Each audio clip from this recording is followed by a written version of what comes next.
What's up, Game and Compute?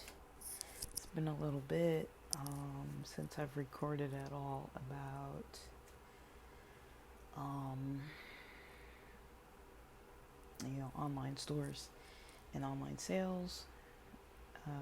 If you want to check out some past episodes and past projects, I definitely have some failed projects that I posted about and some successful projects that I posted about. And today, I'm almost done with the new campaign.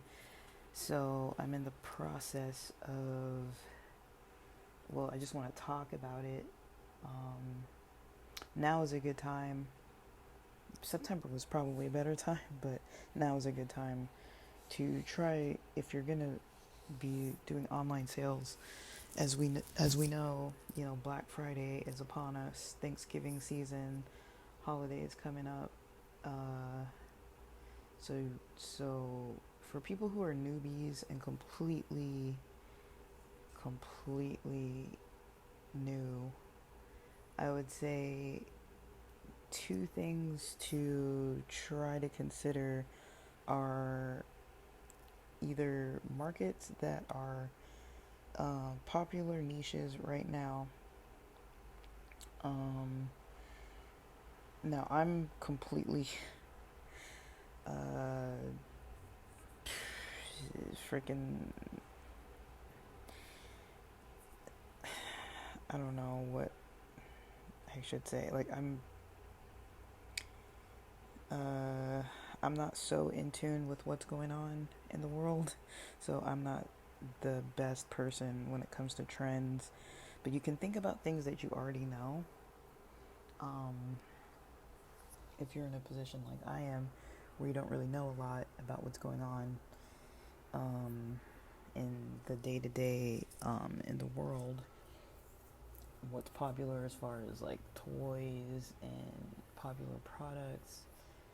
You can think seasonally. Now, TikTok Shop has a lot of good um, kind of like starter ideas about stores, and a few times a week they do this live session that lasts maybe 15 minutes or so. I may have spoken about it before, but you also can't really ask them questions too easily.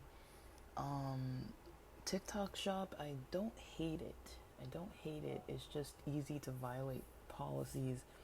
And so it's easy to put in a lot of work and then get banned on something, and then I don't know, whatever your brand was you were using the name of, or the logo, or the, website and all that, like, it can basically become useless because they ban you. And so if that's the avenue you're taking, I would say just consider that it's easy to violate the rules. Like, I've sold things on there before where I put the color silver and I got some kind of a mark because it was a silver color, but because you can't sell precious metals, at least at that time you couldn't. I don't know if they've changed it now, because I've heard that there have been some changes about some things. I just don't recall exactly what they were, but um, yeah, like, it took me a few days to figure that one out. And then there was something else that I got. My whole site just oh, it was because there was something with the ticket. I had to appeal something, and I had maxed out the appeals. I think you only get 3 appeals or something. And because I'd been going back and forth chatting, I didn't understand that, like, I guess basically, I don't even remember what the violation was. It was something I probably could have fixed, but now I don't even remember what it was. But I'm pretty sure I was ranting and posting all about it on this podcast before, and so you can go back and listen to that. Just, be careful, because it's easy to get banned on these sites. YouTube is cracking down on everything. It's hard to kind of spam links all over the place. That used to be a very popular method. If you have something that is of value and you're like, hey, I'm selling this, I don't know, like a power drill that, is kind of a good size, good torque, good like handhold size for maybe like a teenage hand or a woman's hand or a grown man's hand, something like that that's like versatile for different age ranges or something, and that's what makes your product a little more unique. It's for like the hobbyist or whatever, or maybe it has like a cool design or a cool, like a drill with some like cool LED, I don't know, LED pattern of lights. It's like some kind of sequence of pattern of light movements and things. I don't know. I'm making this up, but you know, if you have something, you know, it might be fine, but I would say too, this time of year, thinking seasonally is important. So it's fall season, you know, people think about, harvest, different colors, different holidays, different, things like elections, all kinds of stuff that is a little bit,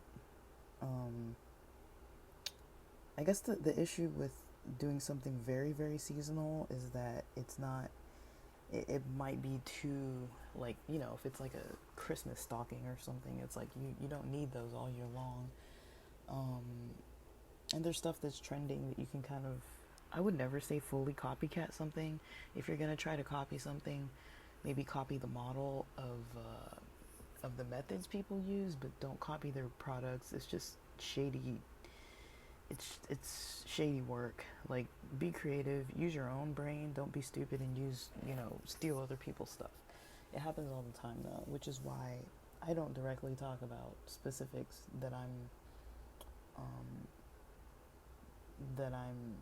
selling until after the fact. I don't really talk about them because people hear your ideas and they'll if it's somebody that has more money for ad spend and more money for to push into projects, they could oversaturate your market and basically take over all your sales. They might do it faster and cheaper than you could, and they'll make all the money, and you'll be sitting there like, okay, I just invested all this. Now, can you make money without investing anything? I mean, you're going to be investing way, way, way, way more time if you don't have money to spend. So I would say, in a way, it helps to save the money, but then it's also a financial risk when you're spending the money. You can't guarantee, if you're buying stuff from China, look at the reviews off Alibaba and AliExpress. You'll see you can't guarantee that these people are going to ship your stuff, or that the distance it takes, between there and where you're getting it is going to be fine. Certain countries, they have customs issues. I was reading about some type of products that I didn't even know weren't legal in Saudi Arabia, and I was looking through the comments and or the reviews of a certain product, and it showed the flag of where the person is from, who was complaining about low quality, or that they didn't get. I don't even know if it was low quality. I think the issue was that they spent a lot of money ordering products and never got their products by mail, and it turns out that customs has an issue, and these Chinese manufacturers, they're not gonna, these factories, they're not gonna reimburse you usually. So a lot of times, if you're using Alibaba, you're gonna want something with the blue verified check mark that says like guaranteed money back or something, or read all the other reviews and see kind of what you're getting yourself into. You want to know what's their percentage. I mean, 5-star review with a good explanation, that's cool. 4-star review, I would say 4-star review usually means it wasn't perfect, but there wasn't a reason that somebody really wanted like a refund maybe, and you'll read those And most of the time, you're gonna have most of the reviews in the 5 and 4 categories. You want to look at how many years a company's been open and how many sales they've actually made, and do those calculations and like how much money are these people making? Because if you look, I don't know, this is just something coming to my little caffeinated brain. If you go and you look at Alibaba, a lot of times they'll show the shop, or they'll show the factory, and maybe say if it's apparel, they'll show all the sewing machines and like the clothing that they're making. Maybe it's hanging on hangers, maybe you see it in boxes, maybe you see it in bags, and you see how many machines are there, how many workers are there, and then you think about it and you're like, okay, they said that they've sold 300 items at 99 cents over 3 years. And maybe it's just 300 of those items. Like maybe they make multiple types of items. But you just want to look at it and see, just you can don't get too overly excited and start just paying for stuff is what I'm trying to say. The early steps are of the research. You want, I'm not even going in order here, but you do want to know how much you have to spend and how much you're willing to lose. You want to consider things like how much is a monthly or annual subscription that you're paying for your shop to be open. Is it like a $5 TikTok shop per month? Is it a $30 a month Shopify store, or was it $30-$40? Well, I think Shopify is $40 a month if you don't use the cheap one. Was it a $40 a month? Was it a $5 a month? Was it a $30 a month, but you paid the year out, so you paid for 12 months outright? How much is your domain name going to cost per year or per time period? I would calculate, just to get started with not even paying for ads, or maybe if you have a little bit to spend on ads, my calculation is with $100, you can open a store for a month, let's say $40 or so. You can buy a domain name, let's say you get lucky for a $10 domain name. That's probably going to be like for 3 years though, so you're going to have to pay that outright. So it's probably going to be closer to 30 in all honesty, but let's just say 10 for the math's sake. You've now spent $50. You have $50 left. You can split that $50 between products, shipping, and ads. You see how fast the money goes, and that's just 1 month. So what you want to do is make sure you're doing the math. The way I would recommend, if you're doing just something short term, if it's just holiday sales like October through January, and that's a long span, but for me it's easier to think in months, because if you're ordering stuff from China, you want to give it, even if they say it's 10 business days or 15 business days, it might very well be 30 days, it might very well be over 30 days. But look at the reviews, make sure you're not seeing patterns of people not getting their stuff. I've read reviews where certain factories or manufacturers were being accused of not providing, I guess, I don't know. They're like, oh, you ordered six packages and only 2 of them got to you. But it seemed like there was like an argument between the person who purchased and the manufacturers in China, saying like, you didn't show, the UPS, I don't know if it's UPS or USPS, either way, the shipping company in the US showed that you got your item, and they showed a picture on the doorstep that all 6 packages were there, and you're saying you only got 2. So, and another thing I would say to look for in reviews is if the manufacturer actually responds back, or if you're talking to these manufacturers the supplier, whatever you want to call them, and they're responding back to you. Those are good signs. I'm not saying it's perfect, but just expect there's going to be problems. That's what I would say. I mean, you're working cross countries. The quality of product isn't always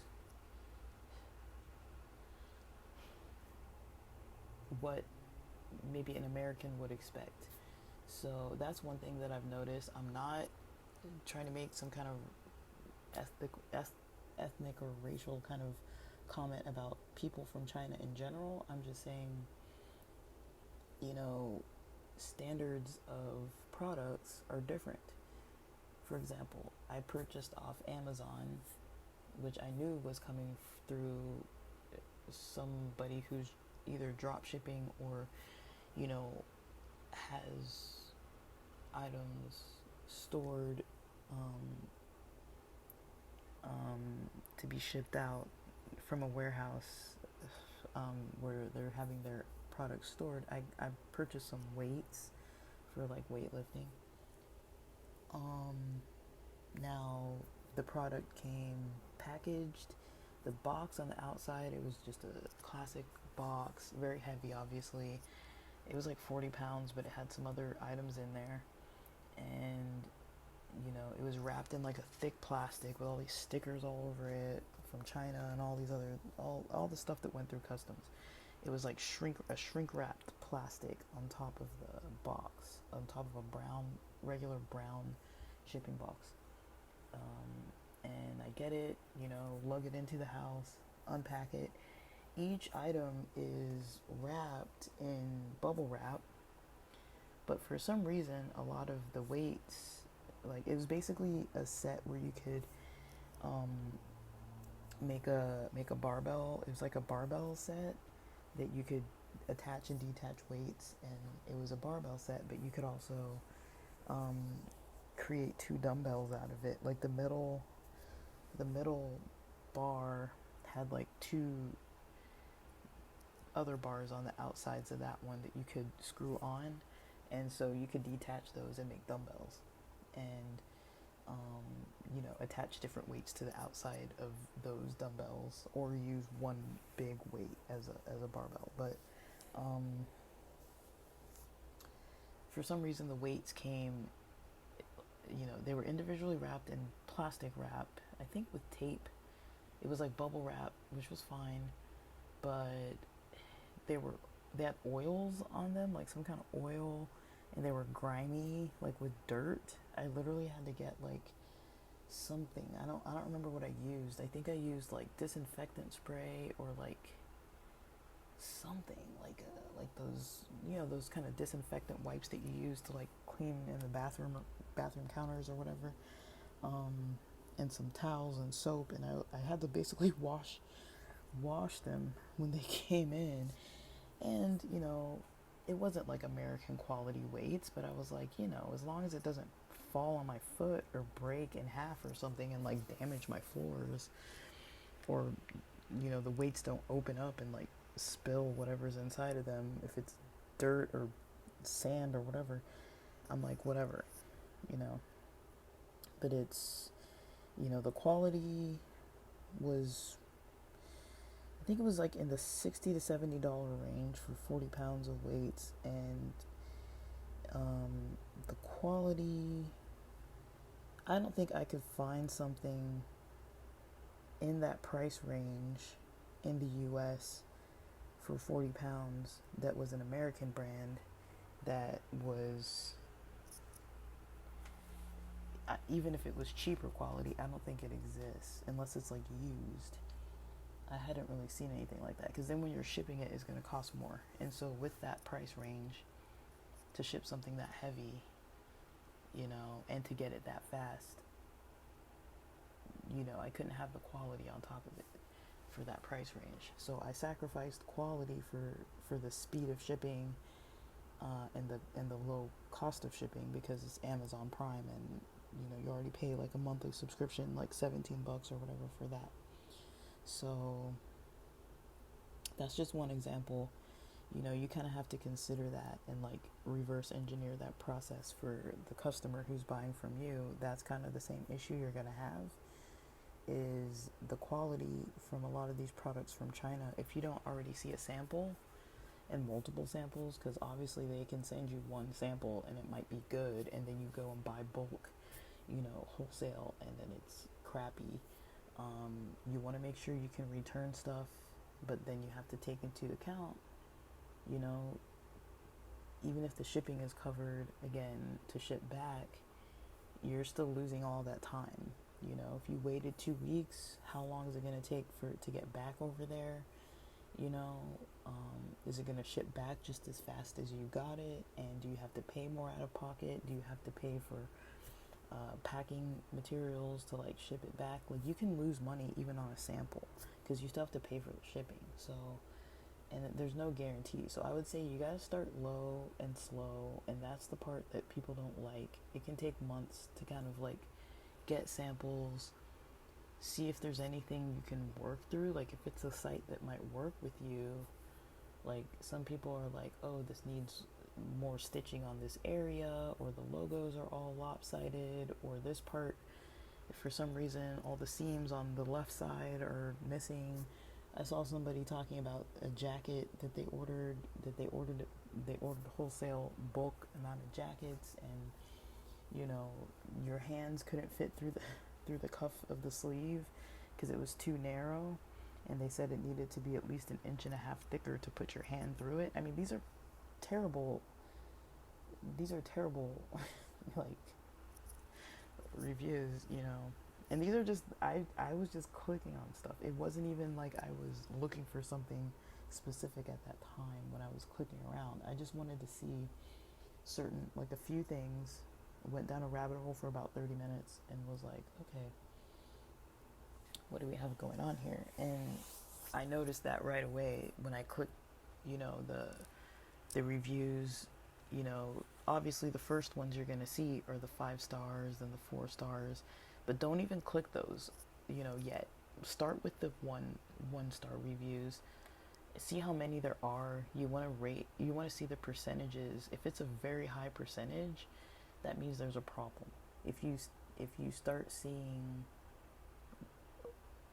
one star and 2 stars, meaning like the lowest, and you have a lot of them, and it's like the same problems that people are listing, like, oh, my items didn't make it, or like it never showed up, or I couldn't get a refund, or it was ripped, or it didn't work, or the quality was bad.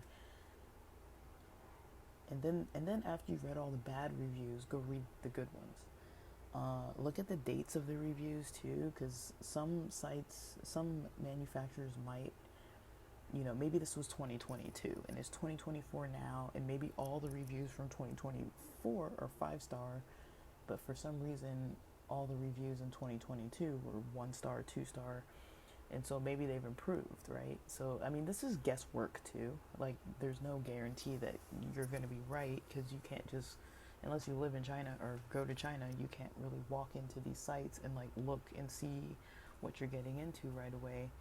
And I do think, I don't know this for sure, but I have heard of people that hire someone or get a connection of somebody who can go, who's like in China, who can coordinate with you. Now this is kind of bigger level, higher level, but that, I mean, you still can't guarantee. They could send you fake footage and lie to you or whatever, but I mean, if you do come across somebody with good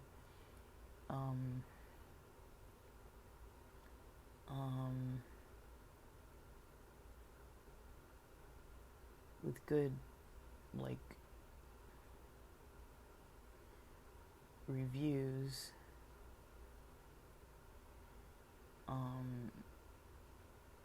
I mean, I don't think I've come across anyone that has bad reviews, and then I've come across a lot of questionable ones. Like, you want to do the math, if they say they've sold 700 items, like, do they have like an extraordinary amount of reviews? Like, are the reviews fake? Are there pictures and videos of people showing you what the problems are? Like if it's a mug and you're buying a mug and the mugs are all leaking, it's like that's not good. You don't want like a coffee cup that's like leaking all over your computer desk, you know. And if you see a bunch of video footage of multiple people being unhappy that their coffee mugs that they ordered in bulk are all leaking, that's a problem, you know. So you want to just be careful. And I'm not even mentioning every single thing. These are just things like at face value that you want to kind of consider. If you are in a mood to rush through things, at least do the research on that.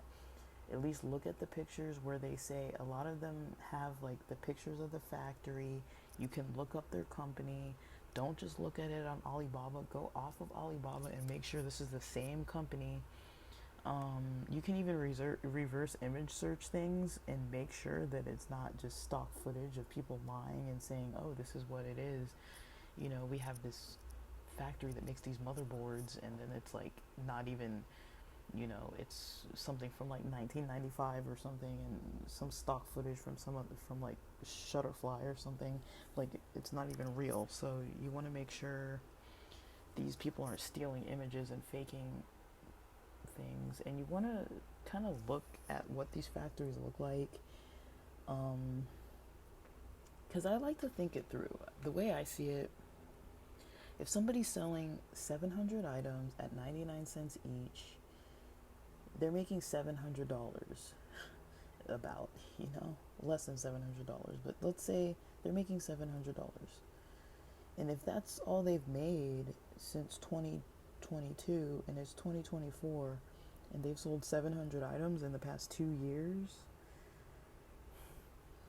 and then you look at this factory and you're like, how are they running this factory off this one product? They've got to be selling more products, so you want to know that, because sometimes you want to make sure the math is like adding up, because it doesn't make sense, if you're like, they sold 700 items in 2 years,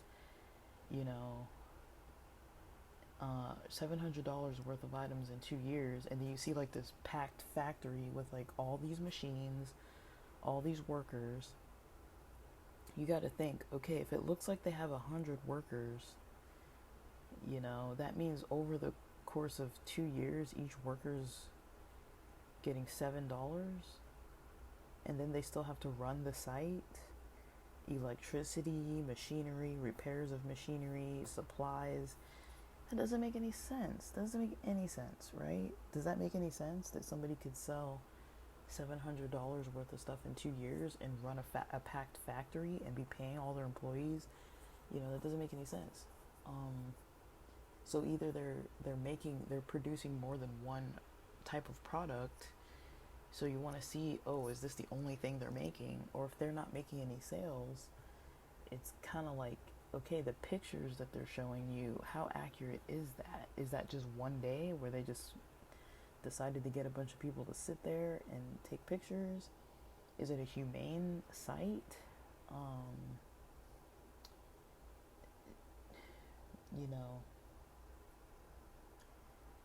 I don't know. There's a lot to really consider, but you don't want to get duped. You don't want to get lied to if you're investing your own time and money. Now, to do this without money, like the way I said, it takes time. You're gonna need to likely use social media or some form of, getting customers to your site if they're buying online. But you're gonna need to use either social media or, I don't know, business cards, QR codes, pamphlets, some kind of thing, some kind of printed thing that you could give to people, share with people. You don't want to come too far out of pocket, but you can make flyers. You put flyers or make stickers. People like stickers sometimes, depending what your niche is. If it's like skate stuff or like band stuff, you can make stickers, and all kinds of products. You can make all kinds of products, but or if it's something event related, if you Like, for example, I don't know. I'm thinking on the fly here, so I can't really think of something specific. But let's see. Let's say say you go to CrossFest, which is an EDM music festival in San Diego that they do quite a few times a year, and you know it's going on all the time. I mean, you can't like probably take their brand or take any of the musicians' brands and like make your own products, but we've all seen the people in the parking lot selling, t-shirts, right?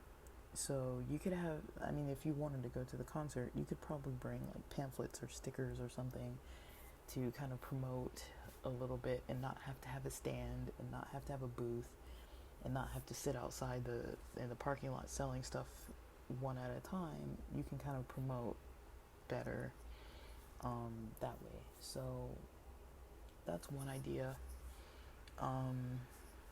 If it's like an event, I mean, I don't know how you would do it at a music festival necessarily, but you know, um, if you go to that kind of stuff a lot, you could put your stickers in places, and people would start recognizing, like, oh, like I scanned that QR code and went to this site, and you might get some traction that way. Put it on the side of a porta potty or something. I mean, you might get caught, you might get in trouble, but you might not. You might get away with it. So, I don't know. You don't want hassles, and it's easy to get a business taken down, and it's hard to restart it again, especially, if you do have a domain name attached and you do get banned for some reason. I mean, it's not hard to run up a new site necessarily, but it's going to be hard to, if you have to change your domain name and people know you by a different name, like, the only thing you can really do is like redirect your domain name to from the old one, and then buy a new domain name, and so you're still paying for it for a while until people catch on to the new one. You see this happen a lot with pirated movie and pirated movie and like TV show websites where it's like for example, fmovies.to became fmovies something, and then it changed to some other thing. Like, I don't even know if it exists anymore, but there are a lot of sites that get banned, and then they have to kind of redo things. But they lasted for years, and now I don't think they exist anymore. That's not the same idea. We're not talking about that here exactly, but I'm just talking in general about websites. Just be careful, because it's easy to get banned. People can report you. I've gotten reported, and I don't feel like I even do anything that's that bad. And, there's certain topics, if they're sensitive topics or sensitive things that you're selling, like if you're selling pipes or bongs or, I don't know, some kind of fetish attire or something where somebody could be offended by it and would see it and be like, oh, this is bad for humans, and so we want your website to be taken down. There is a lot more of a conservative nature coming online, especially with a lot of efforts to protect children and protect people from trafficking and things like that. And I'm not saying that those people should not be protected, but a lot of times, you might get affected negatively by that if you're not completely solid with what you're doing. With the 18 and up range, people having to verify their age, with the making a lot of disclaimers. I've seen sites that have like a bunch of disclaimers on the front page of why people might be offended by their stuff, and don't basically go away if you don't want to be here, kind of thing. And you were warned, that if you come into this site, you can't come back and like target us because you clicked on it, kind of thing. That's coming up a lot more now, and I'm not saying,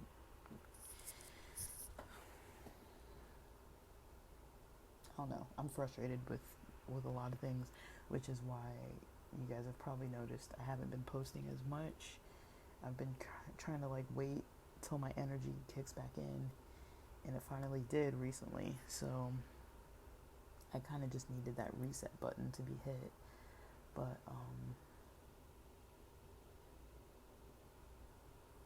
yeah, you might recognize a lot of stuff like that. It's just hard to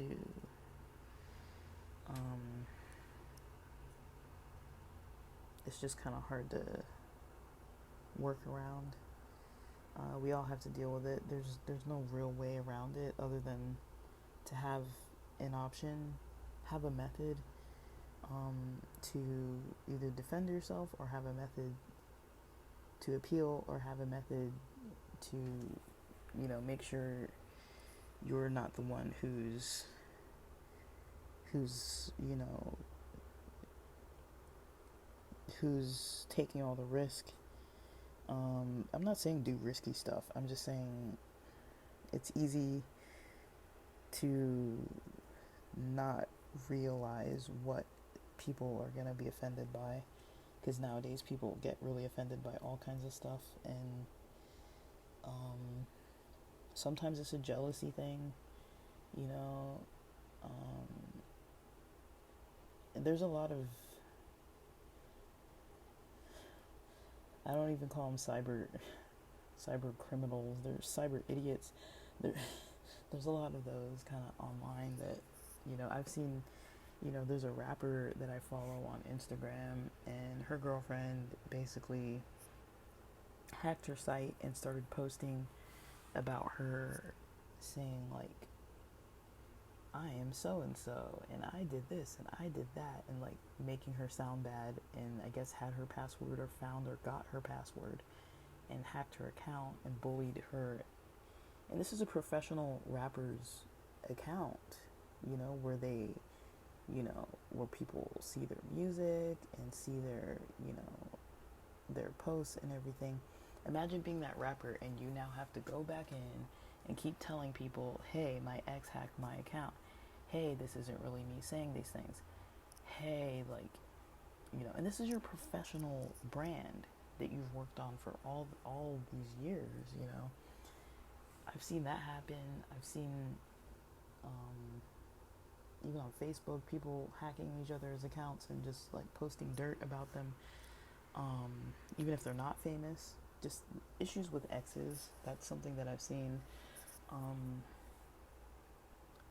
And I've seen people talk about their, like people on YouTube talk about their whole brand and everything being stolen, and them trying to expose somebody who's basically duplicating everything they said and stealing their stuff. Don't steal people's stuff, but it could happen to you. It could happen.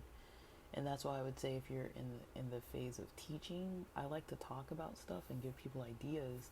I'm not like fully comprehensive on like every single detail, but I will try to get there. It's just, I'd rather put in the work on my own stuff than put in the work on telling people detail by detail. There are good courses out there that people can get if they want to learn how to do that kind of stuff, but a lot of it's going to be, in addition, trial and error, budgeting,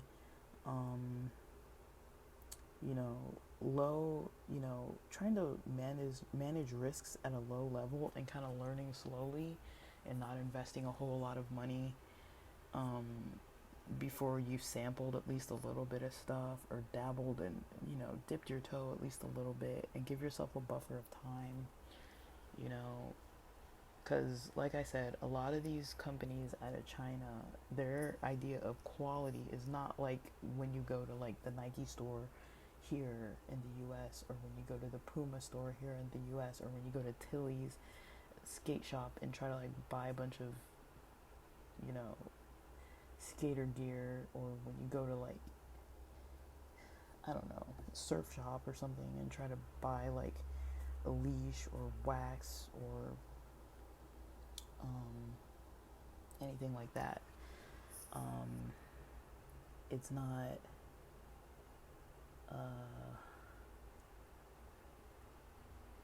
it's just not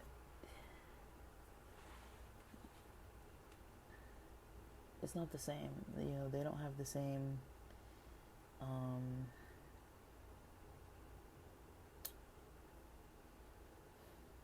they don't have the same laws as far as work.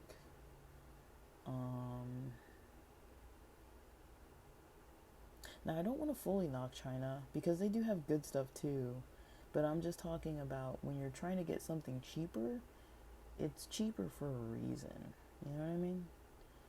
And you want to make a profit, so it makes sense to get something cheaper, but cheaper comes at a cost too. And so you want to consider that. Like, what are you paying for? And is it going to be worth it to you? So once you figure out kind of how much you can spend, and how much you're trying to make, you got to kind of consider that. The way I see it is, if you're spending about 100, this is on the low side. If you're spending about 100 a month between all those things I mentioned, your website, your domain name, the products that you're going to sell, the shipping for those products, what else was in that category? I guess those things. And then let's say you're spending 100 on those, 100 on ads. I know I said something different before. I said $100 total, but more realistically, you'd probably want to spend more on ads, on advertising and traffic.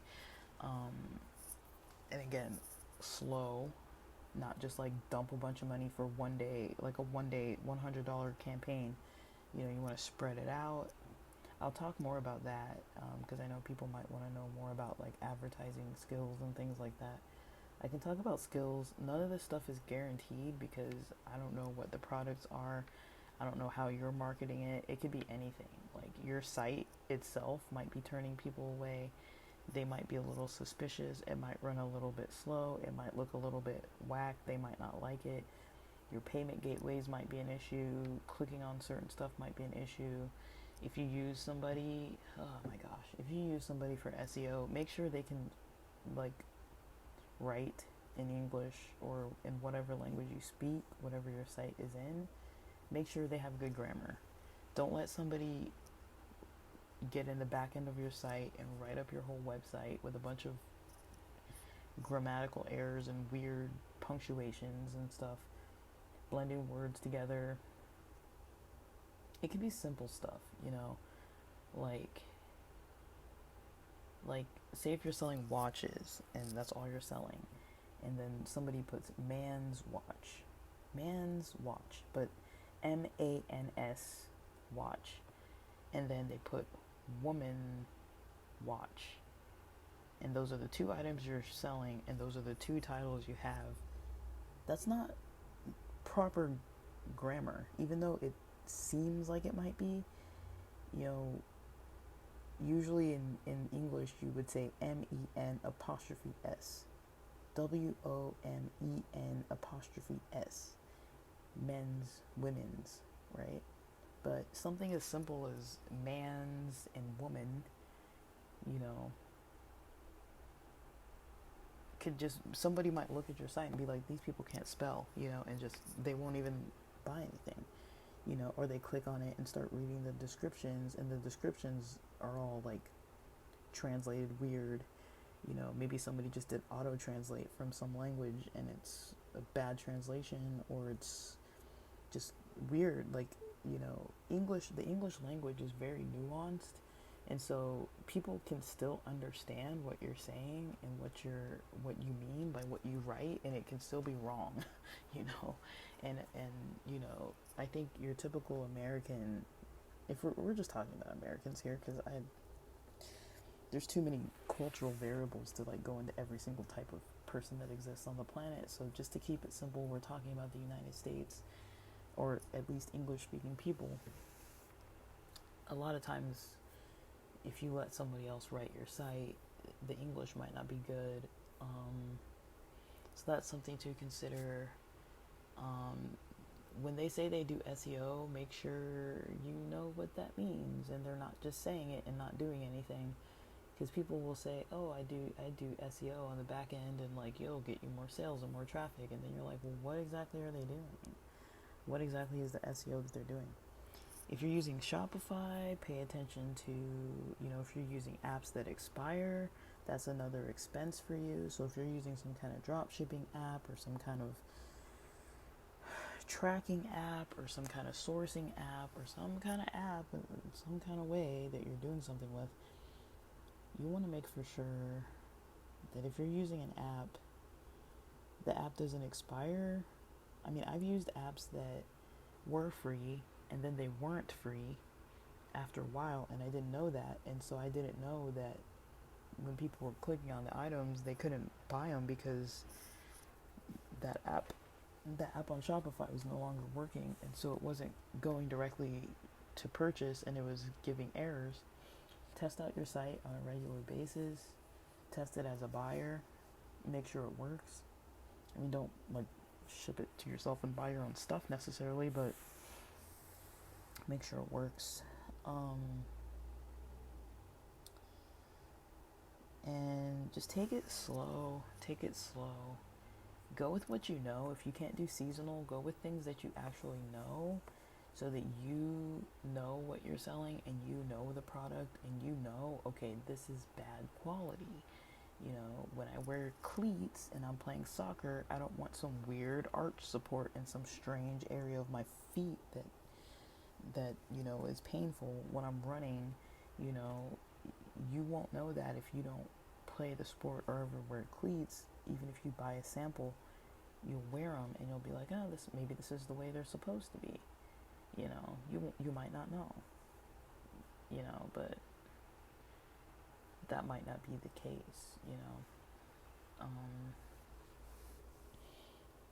So yeah, you want to pay attention to stuff like that. You want to pay attention to stuff like,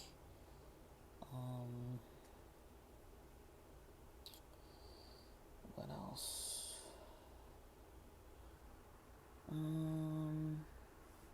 Those are the major ones. And just a time frame. Give yourself a time frame with a little bit of a buffer. It's going to take a while. It's going to take a while to start and get things done. If you haven't already been working on something for years or months, starting from complete scratch can be hard. I can't always recommend paying someone to do it, though. I mean, that seems faster, but sometimes they don't do it the way you want, or they'll do something that kind of screws you in the end, or you pay too much money and it doesn't work out, and they have all these big promises, or they have reviews where, their work is fake and people aren't really thrilled about what they've done, as far as working on their stuff. If you're thinking like Fiverr and Upwork and stuff like that, you want to make sure if you're hiring out that you can afford to pay people to do the work. But I guess what I was saying with the numbers, the way I kind of look at it, just easy numbers, is if you're spending $100 on all those things I said, with the exception of ads, and you're spending $100 in addition on ads, that's already $200 you're spending. You would want to, let's say if you're spending, that's $200 in that 1 month. Let's call it October, because we're in October 2024 right now. Let's call it October. You spend $200 on 20 items. That means to break even that month, you have to sell all 20 items at $10. But that doesn't get you profit. The way I would say for profit is you need to make back all that money that you just spent for the month. So because you can recycle that money back into November, because you can repeat the process, but then you'd want profit on top of that. So the number that I've come up with is usually around like $25. So, I mean, it depends how much you're purchasing an item for, but let's say overall, this whole campaign during the month of October is going to cost you $200 from start to finish. You have to basically make $500 So how do you make $500 out of 20 items? Basically, that's the math you need to do. Um, so $500 out of 20 items is $25 per item. You're selling each item at $25. Now this isn't counting the shipping. You want to factor that in. Maybe you're only shipping locally, so there's no overseas or anything like that, and that would probably be very helpful. If you're shipping within the continental US, things are usually, before the holidays, things are usually going to get where they need to be within 3 business days, which is common if you're just selling like small products. Once you start getting closer to the holidays, when more people are shipping stuff around November, December, it's going to be harder. If you're shipping yourself, if you are going to the post office to ship things, you have to factor in that time or gas or shipping labels and packing supplies and things like that too. So if you're saying 20 items that you're selling at $25 a piece, that'll give you $500. That means you can cover your October's expenses for $200. You have now $200 to repeat the process in November. Spend the same $200, rinse, repeat, do the same exact thing you did in October, and hopefully it works out the same. And then on top of that, you would have $100 profit. So that's kind of how the math looks if you're doing something that's small scale. $200 to get 20 items. Now, you might be paying a monthly subscription for your store to remain open, and maybe for hosting or whatever comes with it. But you're probably not going to be paying for your website domain every month. That's going to be at least 12 months. Sometimes it's 24 months or 36 months or however long you've purchased it for. And so usually, at least with GoDaddy, if you purchase for 3 years, usually it's going to be a cheaper price per year for your domain name. It might cost more upfront for 1 year. And you want to be careful, because if you let it lapse on something like GoDaddy, they're going to try to sell it back to you for like triple, quadruple the price, and then make you like bargain with them. If you bought it for like $12.99 and then you let it lapse, and then they're going to be like, somebody else owns this domain, but you can use our broker services and pay us like $300 or $75 or whatever to get your domain name back. And if you just kind of wait that out, sometimes you'll notice if you use a different browser or VPN or something else, you'll see that domain name is actually available.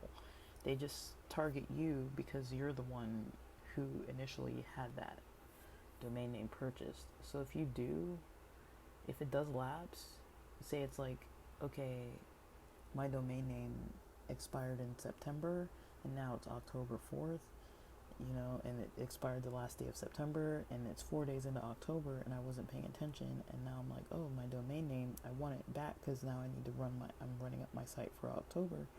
So I go back to buy the domain name, and then basically if it's like GoDaddy or something like that, they might say something like, oh, somebody else already bought it.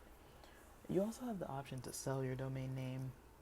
If you make a pretty sweet store, you can sell your store. Now, it used to be easier to sell online stores, but you can make a store, run up a store, have products, and just the domain name itself, along with some other, like some products or a niche that's already developed. You could have a store that's worth like $3,000, from spending $200 on it. If you're good at what you do. Now, I'm not saying that's like a definite thing, and I don't know the best way to sell stores anymore. There used to be some sites where you could sell them, but I haven't really heard of anybody doing that lately, especially since there's Squarespace and all these other online like shopping type of sites. Um,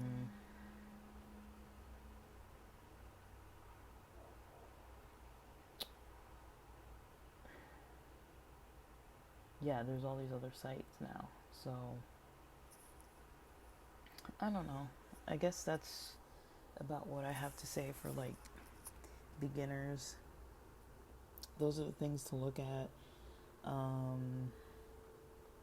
I don't know if it's really a comprehensive list, but that's kind of like the basics.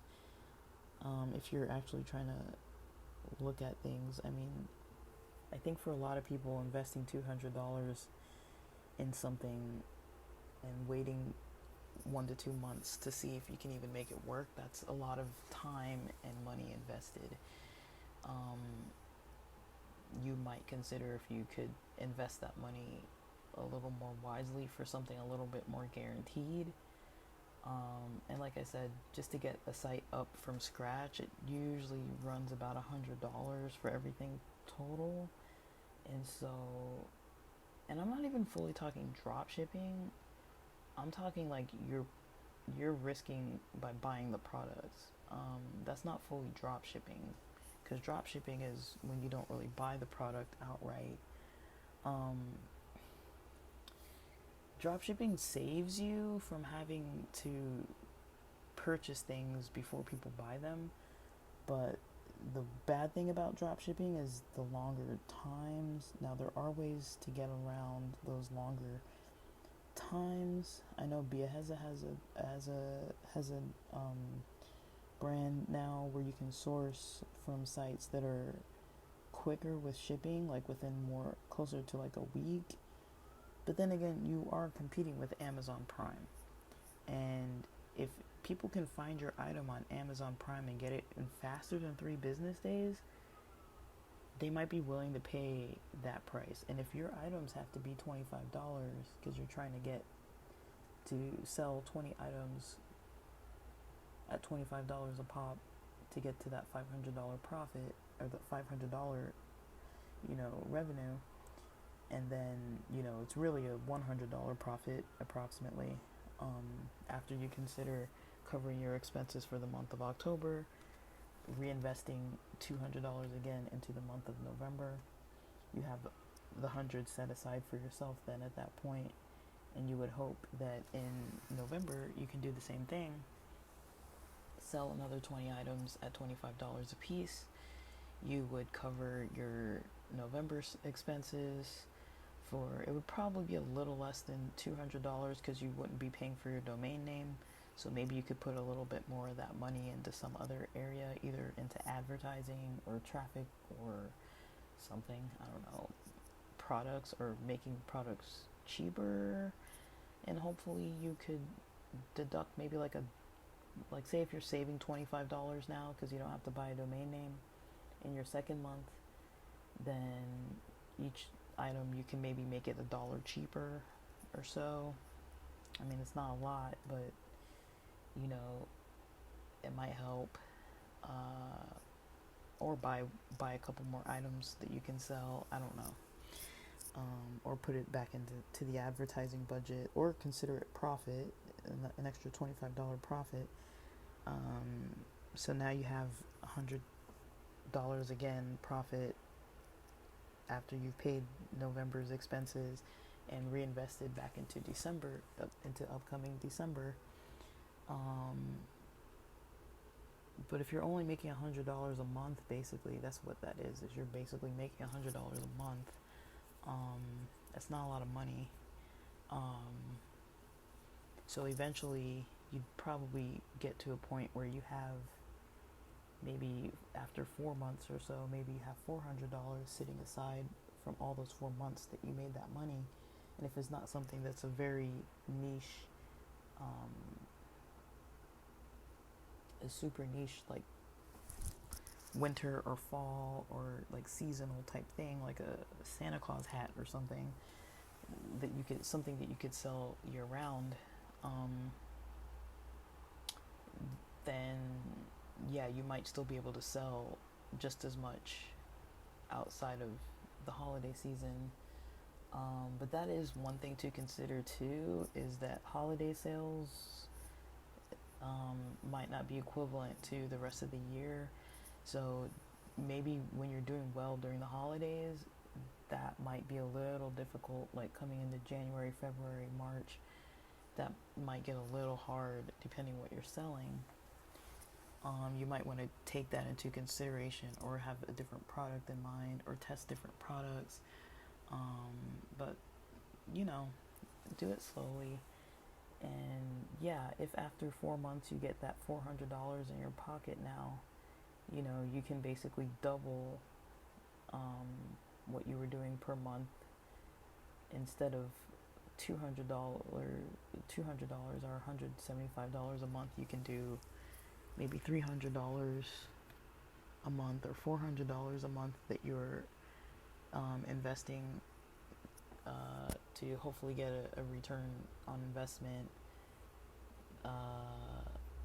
$400 invested, 400, meaning that hopefully if the numbers just duplicate exactly, hopefully that amount means that you can buy 40 items now that you're selling still at $25 a piece, and then hopefully making an extra $400, and then hopefully making more profit off of that. But if you're just doing the math like that, I mean, there's so many things that can go crazy in between those months that it's easy to just lay it out and be like, this is how it looks, you know, a little at a time. Most people don't have that kind of patience. Most people wouldn't want to wait a month for $100 profit, and all the work that goes into it, and all the stress and misery and pain that goes with returns and problems. And, you know, worst case scenario, your products that you order from Alibaba or whatever, from China, you know, either aren't good quality, or the source isn't good, or they just don't deliver, or it's something that you can't adjust the quality, or they don't want to work with you, or there's poor communication and they're, you know, just sloppy. The work is sloppy. You don't want to sell sloppy products. You just want to make sure you get your refund. And so,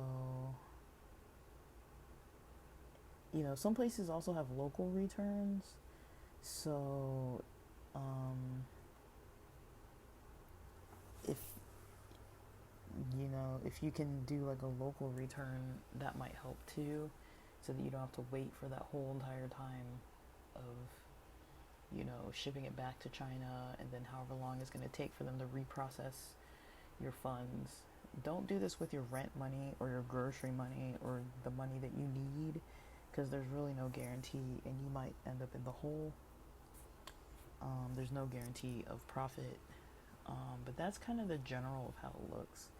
I mean, if you have money to just throw around, do with it what you want. But I would say for the average person, you know, it's about a $200 investment to kind of get rolling. And then from that point, it's about $175 a month or so. And then you can kind of figure out the math on your own. But yeah, don't forget the shipping costs. Don't forget the payment processing fees. Or if you're using sites like TikTok Shop or Mercari or OfferUp or eBay, they take fees. They take fees out of your stuff. But you could sell on all sites. You don't have to just sell on your own personal store. You can sell your own products if you have them physically in your house, in your hands. You can technically sell them on any site if it's legal to do so. And you just want to make sure, if it's something that's blowing up and you're selling a lot, you're going to need to make sure you have the products on hand, because if you don't have the products, it's going to be kind of hard to actually buy anything, or sell anything. It's going to be hard to sell anything if you don't have the products. It's going to be hard to sell them off multiple sites. Like, say if you sold 2 on eBay and 2 on Mercury and 2 on OfferUp, you know, you've already sold 6 items out of your 20 items, you know. So you need to make for sure that you're updating on your website too. If you've already sold 6 items, then, you know, put on your website that you've only got 14 items remaining. Like, make sure that people aren't going to be disappointed once they come to your website. But you could post products in other places too. So this is just day one brainstorming, thinking kind of how you should think about things, or one method that you can use to kind of think things through. Do the research on stuff. Don't just get all like gung-ho about it and drop like $5,000 on stuff that you don't even know if you can even sell one, and, you know, start complaining. See what the complaints are in the reviews and see if you can work with the manufacturers and see if they can adjust. Like, you can send them a note or a message and be like, please make sure the stitching is okay on the left side. Please make sure you don't put, you know, the barcode sticker on top of the, you know, plastic packaging, you know, where there's a little plastic window you can see the product through. Don't put the sticker on top of that so people can actually see what's in it. You know, put the sticker on the back of the package so people can see, and so that you can post pictures with the actual item. You know, and make sure you have the ability to test some of the quality. You know, inspect it, look at it. You know, if it's something that you know about, put in the work so that at least the quality is good. At least you don't have to worry about people returning things because it sucks, or it doesn't work, or it's leaking, or it's broken, or, you know, it doesn't fit because your hand can't go through the freaking sleeve of a jacket. I mean, like, jackets can have all kind of problems with them. Maybe the zipper doesn't work. Maybe one of the pockets isn't opened and it's like completely sewn shut or something. There's stuff like that you can maybe like fix. But if the cuff of the sleeve is like not even big enough for you to put your arm through it, it's almost like having a shirt that you can't put your head through. Like, what's the point? You know, like, I'll just use it as a rag and clean my car with it. You know, like, I bought a $25 rag to clean my car, but and waited a month for it. But yeah, you want to make sure that the product has good quality, and if it can't have good quality, go somewhere else or get another product. You might end up having to pay more for a better quality product, which is going to cut into your profits. But you got to think about it, because people will return stuff on you, especially nowadays. People don't have money to waste, and this far away from the holidays, it's far enough away that people can return something and then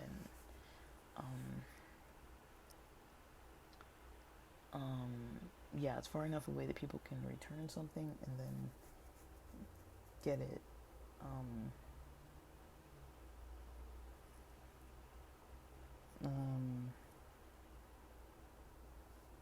you know, get a refund, which means you're not making money if they're getting a refund. And if it's already an item that's used, I mean, if it's like a swimsuit or something, nobody's gonna want to buy like a used Speedo, or, well, people might, but, you know, I don't know if I'd want to buy that kind of thing used.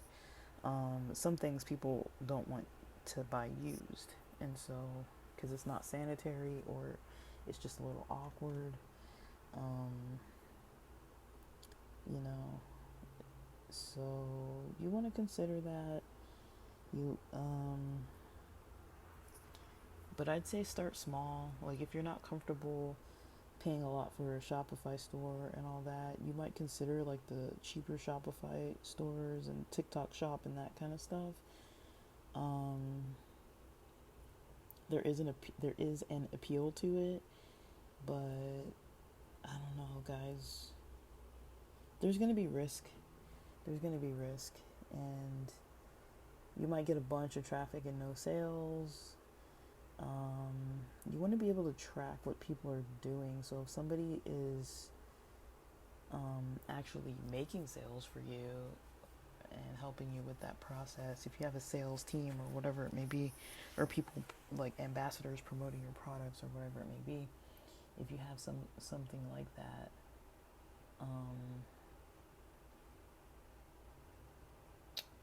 where people are, helping you promote, that could be good. That could be very, very helpful to have something like that.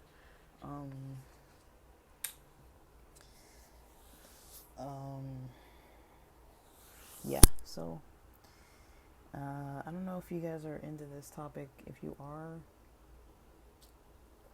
I'm just figuring this is the time of year to kind of like check that kind of stuff out.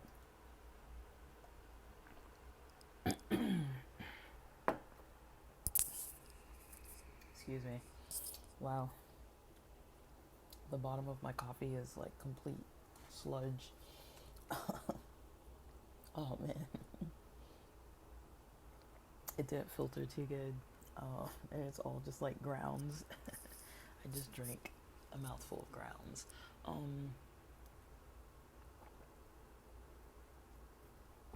But yeah, guys, see what you can get going with stuff like that, and then I'll be recording more on this topic. It's just I'm newly recording about it now. And when I have more solid info, I'm gonna post little by little about it. Kind of more strategies. None of this is guaranteed, again, because I'm saying like everyone's websites are going to be different. Everyone's methods are going to be different. Some people already have a social media presence. Some people don't. You're starting cold.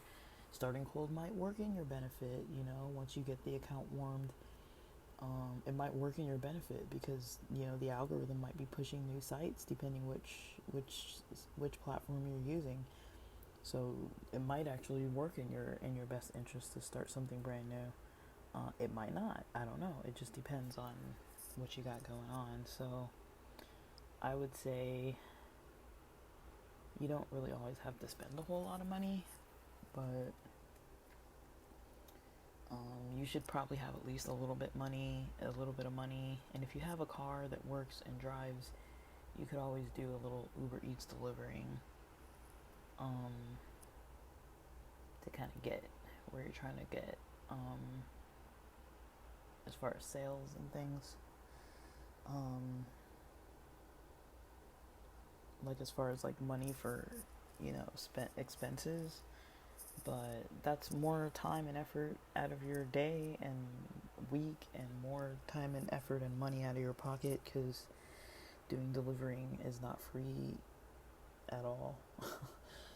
You still gotta consider the cost of car maintenance, gas, even just gas, and if you're working full time already, I mean, when are you gonna have time to really be doing deliveries? I mean, most people are working like 8.5 hours now, so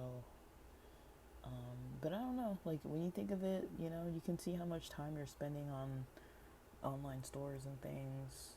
People say it's passive. I don't know. In the beginning, I don't think it's going to be possible to really automate everything to a T, to the point where you're really making money fast. I don't think that really exists. I think that only exists for the people who have money to pay everybody to do everything for them. That's the only way it's going to be automated, is if somebody's running your website for you, somebody's handling returns, somebody's answering questions, somebody's posting products, somebody's posting on different social media and like creating content for you and posting on on your sites to kind of get the algorithm engaged and you know, somebody's, driving traffic and taking care of everything, and you just check in like once a week or something, but then you have to pay all these people to do all that stuff for you, and, you know, that cuts into your profit, but there's no guarantee you're even going to make a profit. Another thing is selling used stuff. You can sell used things a little bit more easily sometimes. There a lot of these sites like OfferUp, you can pay for promotions. eBay's that way too. A lot of the sites are now where you pay for promotions, but like I said, those sites take a cut out of what you make, and you also want to I forgot to mention this, you want to hold back taxes, you want to withhold taxes. So my numbers aren't completely accurate because I didn't factor in taxes. Where I live, taxes are about 10%. Freaking California. So we get a lot of tax. And, with shipping, there's going to be taxes too. So you want to make sure you factor that into the equation of the math of everything. Because, and you want to see what, like I'd say, look into deductions. Look into what a deduction looks like. Like a tax deduction if you are under like an LLC, but it's tricky. I mean, I'm in a state where an annual cost for an LLC is hundreds of dollars. You might consider a different state. If you're in California, you might consider opening an LLC under a different state, and then, I don't know, it's tricky. I can't really give advice on this kind of stuff, but because you're still going to have to report it, and who knows how that's going to factor in things for you. But if you're just trying to get, to not have to pay $600 to $800 to, initially have, an LLC opened, and you don't have that money right away, you might actually consider opening an LLC in another state and getting virtual mail. But you wouldn't want to get your returns. If somebody's returning items, you might not want it returned directly to your house. You don't want people having your address, so you might actually end up having to pay for like a P.O. box or something in your neighborhood. I don't know, so that you can get return orders like down the street from your house or something, so that you're not getting return orders back to your home. So people aren't looking up your address and seeing where you live, or coming and knocking on your door like, hey, you didn't return my thing. I mean, that kind of stuff, I wouldn't say it would be common, but people are weird, and times are weird, and people are crazy out there sometimes. There's some wild people.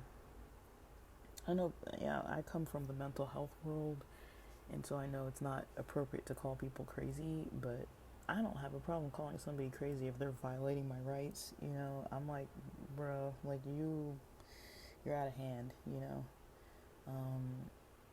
It's not polite to call them crazy, but it's like, dude, like,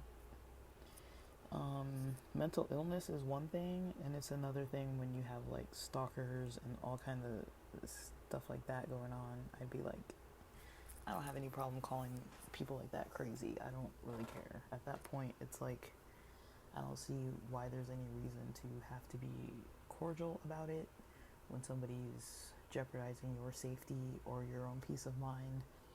I'm not saying I like calling people names. I'm just saying, that's kind of how I see it. Maybe I'm wrong on that, but I don't really like using the word crazy, but I have started using it a little bit more when I'm talking about extreme situations. But I think, okay, now I think that's everything for the most part. Yeah, but you might be able to write some stuff off. Don't lie and cheat on your taxes, but you might be able to write some stuff off.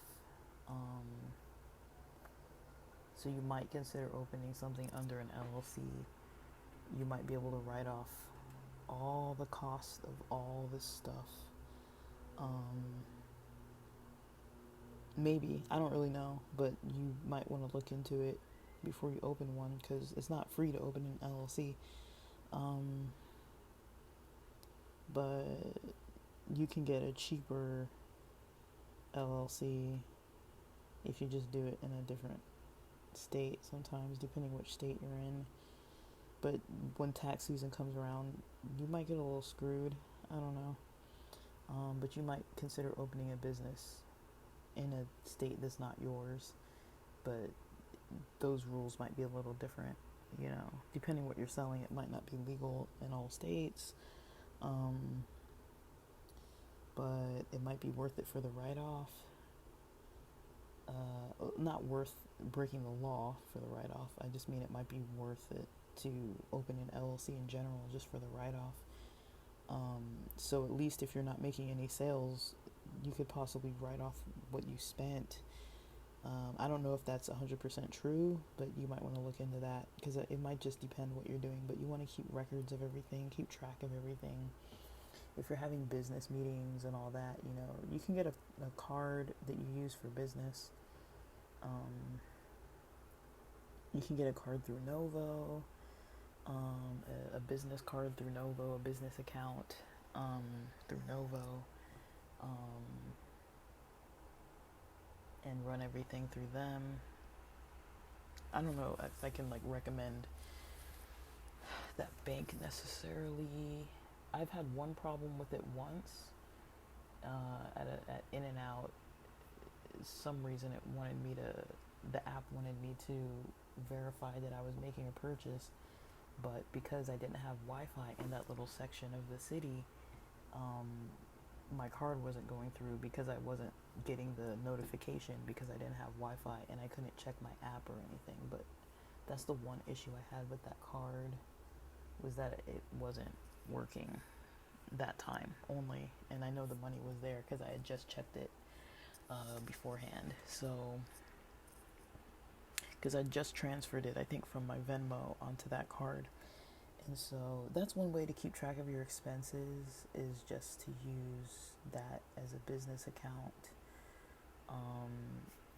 But be careful, be patient. I would almost recommend trying to stick with eBay and stuff that's easier than an online store, because with an online store you're gonna have to drive traffic to it, and it's hard to drive traffic to something.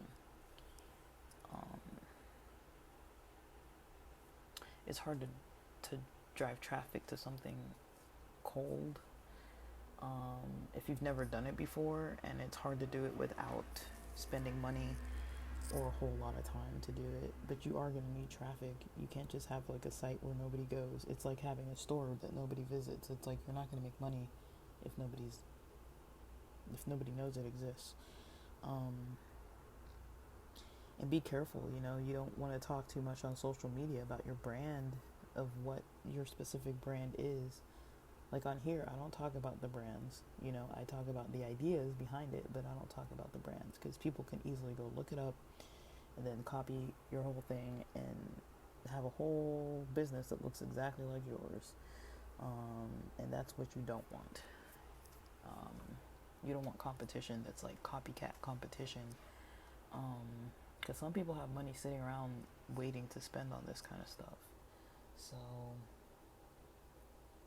alright guys, that for now. Let me end this because this is going way longer than I thought. Thanks for listening.